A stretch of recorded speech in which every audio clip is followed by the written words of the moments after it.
माँ सरस्वती जी किसकी पुत्री है? पहली बात तो ये समझ ले कि माँ सरस्वती किसी की भी पुत्री नहीं है। समाज में सनातन धर्म को बदनाम करने के लिए ये भ्रम फैलाया गया है कि सरस्वती जी ब्रह्मा जी की पुत्री है, लेकिन ये झूठ है, महाझूठ है, क्योंकि बेटी तो तब कहलाती जब उनकी कोई माँ होती, लेकिन ऐसा नहीं है। दरअसल पुराणों के अनुसार ब्रह्मा जी ने सृष्टि की रचना करते समय ये सोचा कि जब तक जीवों में बुद्धि नहीं होगी, ज्ञान नहीं होगा, तो उनके द्वारा सृष्टि बनाने का कोई अर्थ नहीं होगा। इसलिए उन्हें ये विचार किया कि वे सृष्टि रचना करते समय अपनी शक्ति का प्रयोग, ताकि उनके द्वारा बनाए गए प्राणियों में बुद्धि हो, क्योंकि उसके बिना सब व्यर्थ है। इसलिए ब्रह्मा जी ने अपनी शक्ति का प्रयोग किया और सरस्वती जी उनके द्वारा प्रकट हुई।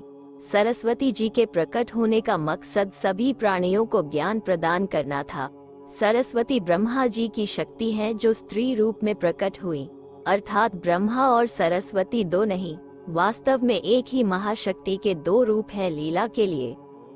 जब ब्रह्मा जी ने सरस्वती जी को प्रकट किया तो इसका मकसद था ज्ञान के साथ रचना। सरस्वती जी केवल ज्ञान प्रदान करने वाली शक्ति ही नहीं, बल्कि अत्यंत पवित्र और सुंदर स्वरूप वाली देवी के रूप में प्रकट हुई।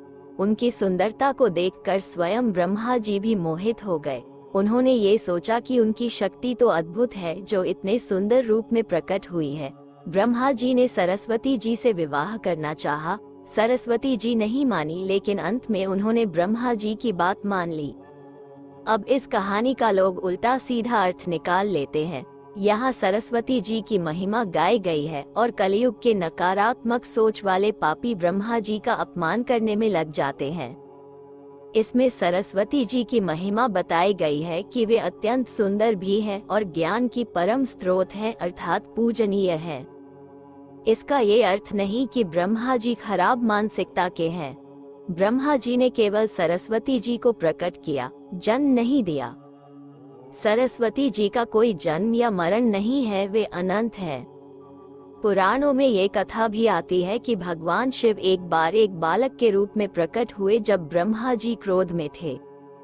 तो क्या आदि अनंत परमात्मा दयादिदेव महादेव ब्रह्मा जी के पुत्र हो गए, जिनका जन्म ही नहीं हुआ?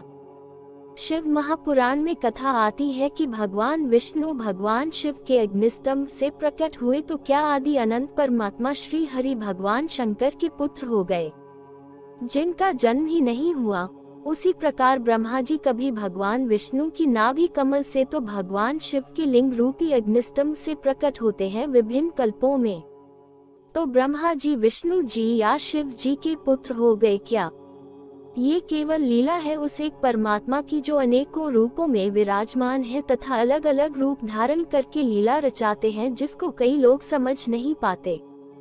ऋग्वेद, जो कि सबसे पहला वेद है और सभी ग्रंथों में प्रथम प्रमाण माना जाता है, उसके प्रथम मंडल के तृतीय या चतुर्थ सूक्त की देवता माता सरस्वती है। उस सूक्त के अनुसार परमपिता परमात्मा की वो वाणी जो सत्य व ज्ञान से युक्त है, वह उत्तम विद्या को धारण करने वाली है, वही वाणी सरस्वती है। वेदों में ऐसा पिता पुत्री वाला कोई विवादित प्रकरण नहीं है, क्योंकि कोई वाणी किसी की पत्नी व पुत्री नहीं हो सकती। तो माँ सरस्वती किसी की पुत्री नहीं है, वे अनंत हैं।